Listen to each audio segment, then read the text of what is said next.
আল্লাহ পাকের এই তাওহীদের ওসিলা দিয়ে, একত্ববাদের ওসিলা দিয়ে দোয়া করবেন। এইভাবে বলা, পরে শুনে আপনারা মুখস্থ করে নিয়েন। দোয়া করার আগে আল্লাহ পাকের প্রশংসা করা, আলহামদুলিল্লাহটাও আল্লাহ পাকের প্রশংসা, এবং রাসূল সাল্লাল্লাহু আলাইহি ওয়াসাল্লামের প্রতি দরুদ শরীফ পড়া একবার, অন্তত একবার, চাইলে আপনি অনেক পড়তে পারেন।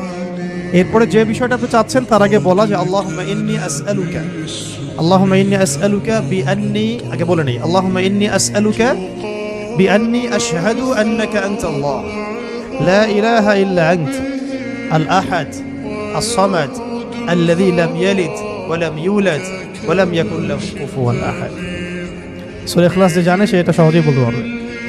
আল্লাহুম্মা ইন্নী আসআলুকা বিআন্নী আশহাদু আন্নাকা আনতাল্লাহ লা ইলাহা ইল্লা আনতাল আহাদ আস সামাদ